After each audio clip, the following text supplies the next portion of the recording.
Hey everybody! I kind of just wanted to hop on to make a video to explain a little bit about what's going on with me after my surgery. And because I know my post was kind of cryptic maybe.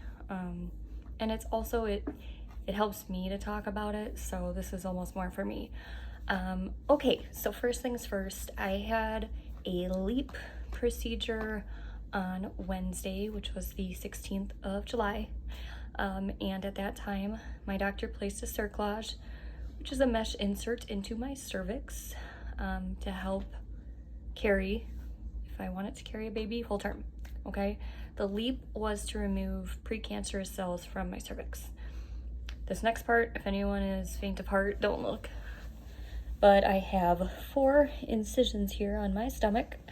That is from where he endoscopically did the cerclage. So all went well with the procedure. It was very routine, as he said. Great. Okay. So Thursday, nothing really, I was feeling pretty good. Luckily managed my pain with just Tylenol and Advil. And then Friday, I received a text that said I had lab results. And, that's pretty straightforward. A lot of patient portals now, they release that right away. But I started reading it and I saw the word carcinoma. So I know that that's cancer. And I saw the word tumor and all this stuff. And I tried not to go crazy and go on WebMD thinking I knew a thing or two. So I text my doctor and I said, hey, I see that there's some results in. I'm not gonna try and interpret them until you and I speak. And luckily he called me Friday afternoon. Okay, but Friday afternoon he said, yes, it is cervical cancer. The sample we took, basically, okay, let me back up. So the sample they took, they always check it, right? And basically what happens is they took a piece of my cervix. So say this is the piece of my cervix. Precancer cells live on like the outside of the tissue, apparently. And when it starts to poke through that tissue and turn into this other thing called like not a follicle, but it was something similar, that's when it turns over from precancer to cancer. And he said that mine had gone through, so it punched through, and it was measuring 0.5 millimeters to 0.7 millimeters. Really small, so that's good. And for a little context, cervical cancer has, of course, just like any cancer, it has like 4 or 5 stages, right? I'm in stage 1, but I'm also in stage 1A. So 1A is where the intrusion of said thingies, I'm very technical as you can tell, it's below 3 millimeters. So again, I'm at like 0.5 to 0.7. So I'm in that stage 1A, which is the absolute earliest stage you can be in. Thank God, I'm not going to tell you it's easy to hear that you have cancer, but I feel like I've almost been prepared for this, and that's weird to say because I knew for the past number of years that we've kind of been on that border, and I should have known that maybe at some point it was gonna cross over. This is why I have gone in every 4 months for 5 years to be checked and monitored, okay? Every time I go in, they do what's called a colposcopy, which is like a scrape of your cervix, okay? Just to check the cells. And I am so fortunate that in May, my doctor said, okay, there's something going on here, so we gotta do surgery. And then I got the surgery booked by July. We did the surgery, it turned out to be cancer. So now we are moving quickly toward the next step. And the next step for me is to go to an OB who specializes in oncology. So basically my OB said, I can read this report, I can tell what it is, but I really want you to go to somebody who specializes in this so that we know exactly what we're dealing with and how we need to treat it. The most feasible possibility, as far as what I can tell, is probably to have a hysterectomy, to take everything, because based on my pathology report, at least from what my doctor says, nothing has spread. Thank you.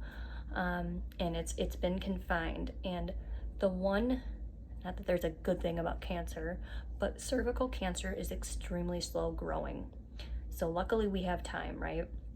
We have time to come up with a game plan, to figure out what we're gonna do, and then we can approach it. Not that I'm trying to waste any time, but he did assure me, Whitney, this isn't like an emergency. You're not gonna have to go in within a week or something and whatever. Like, we have a little time, about a month or so. Like, let's just get you an appointment, have you talk with the oncologist and see what they recommend, and then we'll go from there. So yeah, I mean, it's crazy because my mom was diagnosed with breast cancer at, I want to say she was 32 or 33, and I'm 35, so it's about the same age. And yeah, it's hard to explain. I don't know how I feel. Part of me feels like, am I overreacting? Am I underreacting? And I hate feeling sorry for myself. I'm one of those people, and I just hate being negative in general.